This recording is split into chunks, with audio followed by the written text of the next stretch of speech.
Bulletin में सबसे पहले बात करेंगे कौमी क्रिकेटर्स के सेंट्रल कॉन्ट्रैक्ट का ऐलान कर दिया गया। 18 कौमी क्रिकेटर्स को सेंट्रल कॉन्ट्रैक्ट पेश किया गया है। मजीद जानेंगे नुमाइंदा जियो न्यूज़ सुहेल इमरान से। सुहेल, तफसीलन बताइएगा किस क्रिकेटर की तनज़्ज़ुली हुई, किसकी तरक्की हुई?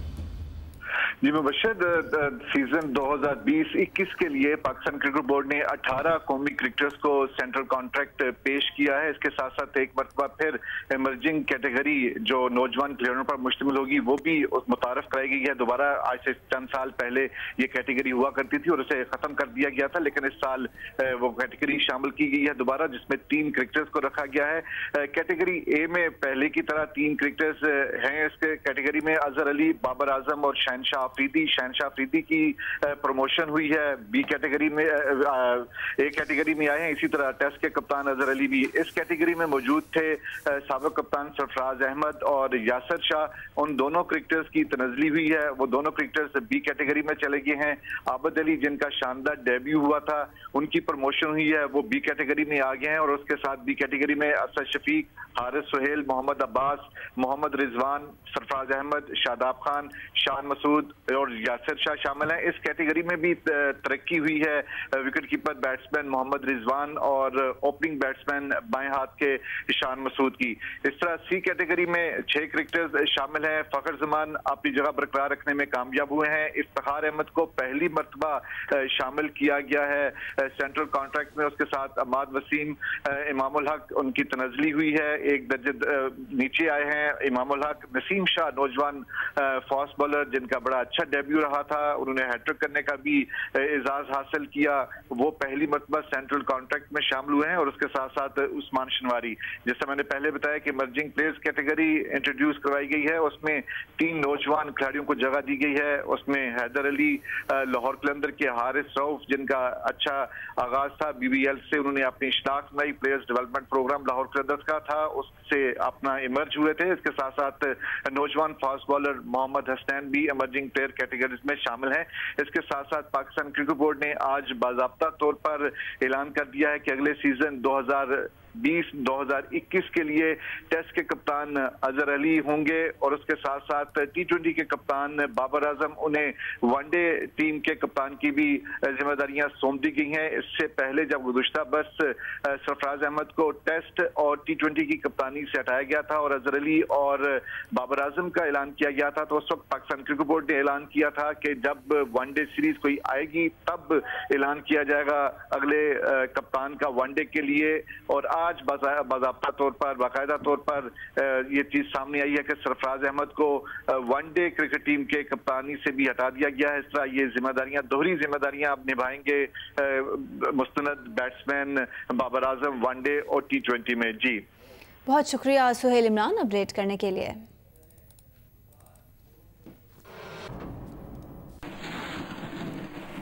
आगे बढ़ते हैं, आपको बताएं वज़ीर आला Punjab Usman Buzdar sugar inquiry commission में पेश हो गए। ज़राए के मुताबिक वज़ीर आला पंजाब ने शुगर इंक्वायरी कमीशन में अपना बयान रिकॉर्ड करा दिया। नुमाइंदा जियो न्यूज़ एजाज सैयद हमारे साथ मौजूद हैं, उनसे मजीद जानेंगे। एजाज, क्या डिटेल्स हैं? जी बिल्कुल, वज़ीर आला पंजाब उस्मान बुज़दार पेश हुए हैं चीनी कमीशन के सामने।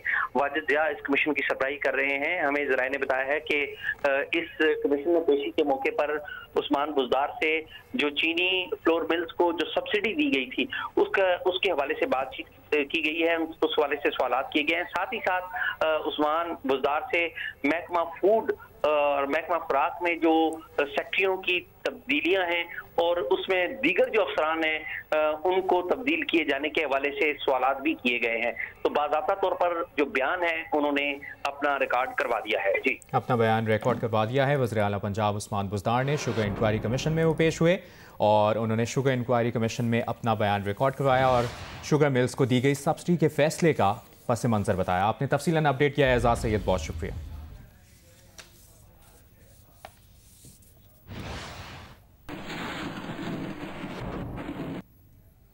मुआविन खुसूसी बराए एहतसाब मिर्जा शहजाद अकबर कहते हैं कि शहबाज शरीफ ने दर्जनों कंपनीज अपने बच्चों के मुलाजमीन के नाम पर बनाई। जिन मुलाजमीन के नाम पर कंपनीज बनी उनकी तनख्वाहें 18,000 से 70,000 रुपए तक हैं। सबूत के तौर पर चेक की कॉपियां मौजूद हैं। ये भी कहा कि आज शहबाज शरीफ का बयान आया है कि वो अपने बच्चों के मामलात के जिम्मेदार नहीं। कहा शहबाज शरीफ ने बरतानवी सहाफ़ी पर मुकदमा दायर कर दिया लेकिन उनके खिलाफ कोई कार्रवाई नहीं की।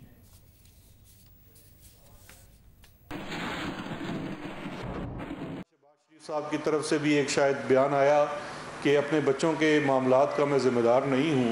तो एक तरफ आप कहते हैं अपने बच्चों के मामलात के ज़िम्मेदार नहीं हैं और आपने अपने बच्चे के 2 क्लास फेलोज़ को जो कि फ्रंट कंपनियाँ चलाते थे आपके ख़ानदान के लिए और उनसे ट्रांजैक्शंस भी हो रही हैं आपके अकाउंटों में, उन्हें आपने अपने चीफ मिनिस्टर ऑफिस में सरकारी ख़जाने से अहम सरकारी ओहदे दिए हुए थे। अब ये जो जितने मुलाजमीन हैं ये 18,000 रुपये से लेके 60-70 हज़ार रुपये माहवार के मुलाजिम हैं शरीफ ग्रुप के मुख्तलिफ़ कंपनीज़ में। और ये वो वाला शरीफ ग्रुप नहीं जो मियाँ शरीफ वाला शरीफ ग्रुप है, ये शरीफ ग्रुप है शहबाज शरीफ फैमिली शरीफ ग्रुप। ये तमाम कंपनियां 2007 के बाद इनकॉर्पोरेट की गई। इस वक्त दर्जनों कंपनियां ऐसी मिली हैं जो शहबाज शरीफ और इनके बच्चों के कंपनियों की मुलाजमीन के नाम पे बनाई गई फ्रंट कंपनियां हैं और उनमें अरबों रुपए के पैसे डाले गए और वहाँ से फिर कैश की सूरत में निकाल के या उनसे टीटियाँ करवाई गई या अपने लिए मुख्तलिफ असासे बनाए गए। दूसरी जानिब पाकिस्तान मुस्लिम लीग नून के सदर और कायदे हिज़्ब इख्तिलाफ शहबाज शरीफ ने कहा है कि इमरान खान ने इल्ज़ाम लगाया कि पैनामा केस में खामोशी इख्तियार करने पर अपने फ्रंटमैन जावेद सादिक के जरिए 10 अरब रुपए देने की पेशकश की। फिर मुल्तान मेट्रो में गड़बड़ का इल्ज़ाम लगाया। चीन ने इस बेबुनियाद इल्ज़ाम को मुस्तरद किया।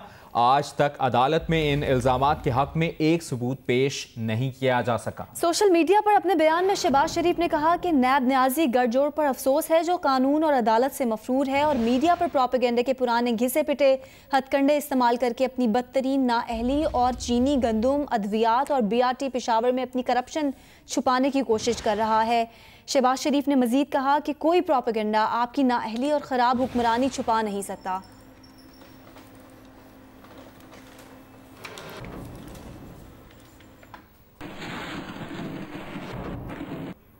शाहिद खाकान अब्बासी ने हुकूमती कारकर्दगी पर सवालात उठा दिए। उन्होंने कहा कि मुल्क में कन्फ्यूजन है, यहाँ हो क्या रहा है, बताया जाए मुल्क में कोरोना से निपटने के लिए क्या हिकमत अमली है, वजीर सेहत कहाँ है, कोरोना से निपटने के लिए किस वजारत को जिम्मेदारी दी गई है। शाहिद खाकान अब्बासी ने कहा कि वज़ीर आज़म ने कहा था लॉकडाउन नहीं करेंगे, फिर कहा अशराफिया ने लॉकडाउन कर दिया। वज़ीर आज़म बताएं ये अशराफिया कौन है। बोले पार्लियामेंट में जितनी तकरीरी हुए उनमें सिर्फ पिछली हुकूमतों पर एतराज़ किया गया। वफाकी वज़ीर तालीम शफकत महमूद कौमी असम्बली के इजलास के दौरान सिंध हुकूमत पर बरस पड़े। कहा एक तरफ 18वीं तरमीम का वावेला और दूसरी तरफ 18वीं तरमीम की हुदूद से तजावुज़। 18वीं तरमीम में कई इशूज़ हैं। सिंध हुकूमत ने लॉकडाउन के दौरान बिजली और गैस के बिलों से मुतालिक ऐसे इकदाम किए जिनका ताल्लुक विफाक से था। उन्होंने कहा कि कौमी असम्बली के गुज़िश्ता इजलास में अपोजिशन ने कोरोना की बजाय हुकूमत को हदफ बनाया। तनकीद करने वालों ने यौमिया उजरत से महरूम अफराद की परवाह नहीं की। गरीब का ख्याल रखना क्या कन्फ्यूजन है।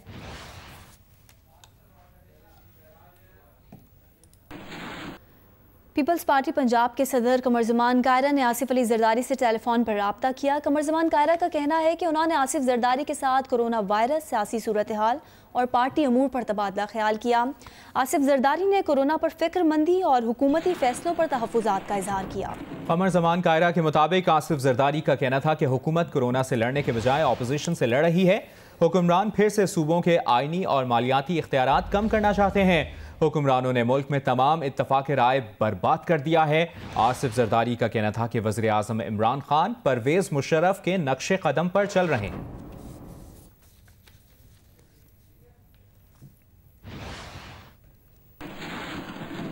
वज़ीर इत्तलात सेनेटर शिबली फराज का कहना है कि जरदारी साहब कौमी इत्तफाक राय से कोई इनकारी नहीं है। उन्होंने आसिफ जरदारी के बयान पर रद्द-ए-अमल दिया। उन्होंने कहा कि आईनी तरमीम पर बहस व मुबाहिसा जमहूरी अमल का हिस्सा है। 18वीं आईनी तरमीम पर किसी एक जमात की इजारादारी नहीं हो सकती।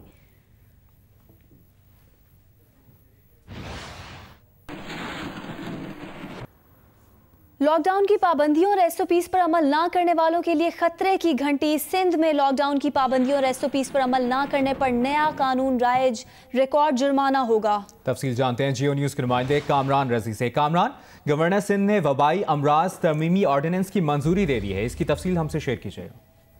ये सिंध हुकूमत की जानिब से भिजवाया गया था तरमीमी ऑर्डिनेंस गवर्नर सिंध को, जिसके तहत जो वबाई अमराज का जो एक्ट था उसमें पहले जो जुर्माने थे वो 3,000 या चंद हजार तक थे, तमाम अब इनकी शरह बढ़ा दी गई है और ज़्यादा से ज़्यादा जुर्माना 10 लाख रुपए तक हो सकेगा। यानी अगर जो लॉकडाउन की पाबंदियां हैं इसमें अगर इसकी कोई खिलाफ वर्जी करेगा या कोई ऐसे इदारे जो कोरोना वायरस या किसी पेंडेमिक के फैलाव में माविन साबित होंगे या उनकी गैर जिम्मेदारी का मुजाहरा करने पर उन पर जुर्माने आयद किए जा सकेंगे और वो जुर्माने 10 लाख रुपए तक होंगे और पहले 3 लाख, फिर 5 लाख और फिर 10 लाख रुपए तक ये पाबंदियां होंगी। तो ये अब नाफिजुल अमल हो गया है सिंध में। इसके तहत वबाई अमराज को फैलने से रोकने में नाकामी पर भी इसी ऑर्डिनेंस के तहत कार्रवाई हो सकेगी और कोई मुतल्लिका अफसर जुर्माना आयद करने के लिए ठोस वजूहात तहरीर करने का पाबंद होगा और बार बार खिलाफवर्जी पर अलग अलग जुर्माने भी किए जा सकेंगे। तो एक बहुत ही अहम फैसला सिंध हुकूमत की जानिब से ये ऑर्डिनेंस के जरिए अमल में लाया गया है। बहुत शुक्रिया कामरान अपडेट करने के लिए। आपको बताएं, लॉकडाउन की पाबंदियों और एसओपी पर अमल ना करने वालों के लिए खतरे की घंटी। सिंध में लॉकडाउन की पाबंदियों और एसओपीज पर अमल ना करने पर नया कानून राइज, रिकॉर्ड जुर्माना होगा। गवर्नर सिंध ने वबाई अमराज तरमीमी ऑर्डिनेंस की मंजूरी दे दी।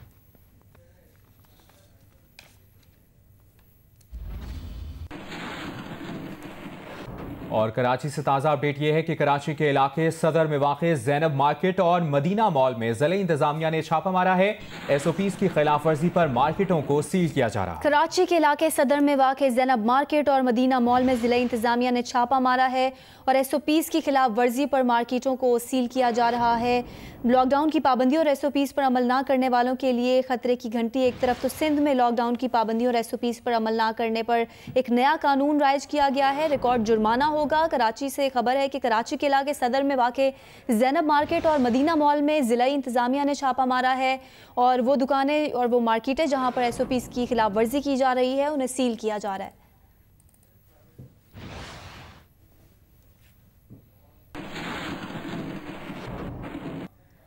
सिंध हुकूमत ने अपने खर्च पर नादार मरीजों को कोरोना वायरस के इलाज की सहूलतों की फराहमी के लिए कराची के 5 निजी अस्पतालों की खिदमात हासिल कर ली हैं। द न्यूज़ के नुमाइंदे वकार भट्टी की रिपोर्ट के मुताबिक कराची के इन 5 अस्पतालों में कोरोना वायरस के मुस्तहिक मरीजों को हाई डिपेंडेंसी यूनिट और इंटेंसिव केयर यूनिट की सहूलत भी फराहम की जाएगी, जिसके लिए सिंध हुकूमत 5 निजी अस्पतालों को पेश की अदायगी करेगी। सूबाई वज़ीर सेहत अजरा पेचूहो ने द न्यूज़ को बताया कि हुकूमत और 5 निजी अस्पतालों में मामला तय होने के बाद समरी मंजूरी के लिए वज़ीर आला सिंध को भेज दी गई है। सिंध हुकूमत का जिन निजी अस्पतालों से मुआहिदा तय पाया है उनमें Liaquat national hospital, Ziauddin hospital, south city hospital, Patel hospital और अल्तमश जनरल हॉस्पिटल शामिल है।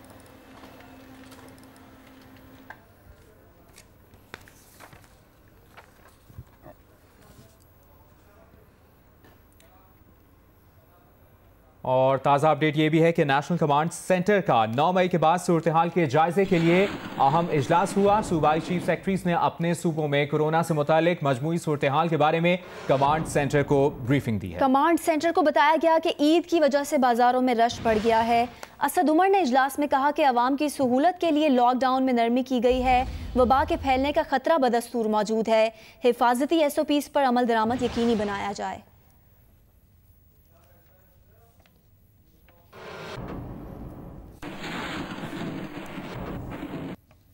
लॉकडाउन में नरमी के तीसरे रोज़ रावलपिंडी के मुख्तलिफ बाज़ारों में ख़रीदारी का सिलसिला जारी है। मार्केट्स में कहीं समाजी फासले और दीगर एहतियातों का ख्याल रखा जा रहा है तो कहीं नहीं। मज़ीद बता रहे हैं नुमाइंदा जियो न्यूज़ इरशाद कुरैशी।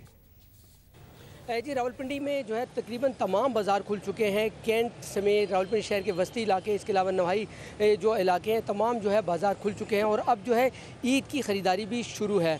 जबकि जो बाज़ारों का जो टाइम है वो सुबह से लेकर शाम 5 बजे तक है। रोज़ा है, गर्मी है, जिसकी वजह से इस वक्त अभी बाज़ारों में इतना ज़्यादा रश नहीं है, लेकिन जब रश पड़ना शुरू होता है उसके बाद जो है 5 बज चुके होते हैं, जो है बाज़ार भी बंद होना शुरू होते हैं। लेकिन अब SOPs पर अगर हम बात करें तो रावलपिंडी कैंट की जो बड़ी दुकानें हैं वहाँ पर हम देखें को काफ़ी फॉलो किया जा रहा है। हैंड सैनिटाइज़र का जो है वहाँ पे इस्तेमाल किया जा रहा है और मुनासिब फासले के हवाले से दुकानों में जो है ग्राहकों को भी जो है लाइन वाइज जो है अंदर जो दुकानों पर लाया जा रहा है। लेकिन शहर के जो बस्ती इलाके हैं जहाँ पर इस वक्त मैं मौजूद हूँ, जामा मस्जिद रोड, इसके साथ राजा बाज़ार है, बाड़ा मार्केट है, लियाकत रोड है, जिना रोड है, तमाम जगह कारोबार शुरू है, लेकिन यहाँ पर इस चीज़ का एहतमाम नहीं किया जा रहा। बहुत कम दुकानें हैं जहाँ पर हैंड सैनिटाइज़र जो है उसका इस्तेमाल किया जा रहा है। खबरों के सिलसिले को आगे बढ़ाएं, आपको बताएं वफाकी हुकूमत के तर्जुमान शहबाज गिल ने तर्जुमान सिंध हुकूमत मुर्तज़ा वहाब के बयान पर रद्द-ए-अमल में कहा है कि पीपल्स पार्टी के शदीद इत्तेहादी नवाज शरीफ खुद तो कोई ऐसा अस्पताल नहीं बना सके जिसमें अपना इलाज करवाते। उन्होंने कहा कि ये ज्यादती है कि आपने इस बात से 3 बार के वज़ीर आज़म रहने वाले मियाँ साहब को भी बेखबर रखा।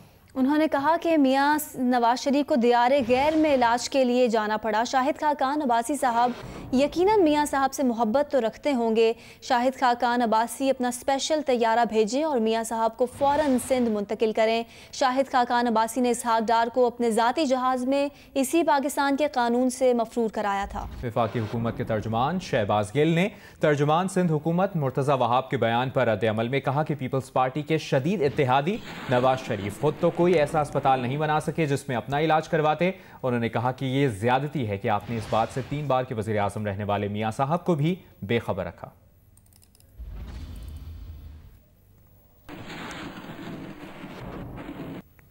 पंजाब के वज़ीर इत्तलात और सकाफ़त फयाजुल हसन चौहान ने कहा है कि वज़ीर आला पंजाब उस्मान बुज़दार जनूबी पंजाब के अवाम की तकदीर बदलने आए हैं। साबिक हुक्मरानों ने वसाइल की तकसीम में जनूबी पंजाब को नज़रअंदाज किया। सूबाई वज़ीर इत्तलात का कहना है कि जनूबी पंजाब के अवाम की महरूमी का खात्मा बुज़दार हुकूमत की अव्वलीन तरजीह है। पंजाब के बजट का 35% हिस्सा अब जनूबी पंजाब पर खर्च किया जाएगा। जनूबी पंजाब सेक्रेटेरिएट के क़याम के लिए 3 अरब रुपए मुख्तस किए गए हैं। फयाजुल हसन चौहान ने कहा कि बुज़दार हुकूमत का साउथ पंजाब पैकेज तालीम, सेहत, बेरोज़गारी के खात्मे, तरसीली निज़ाम की बेहतरी और इंडस्ट्रियल सेक्टर का अहाता करता है।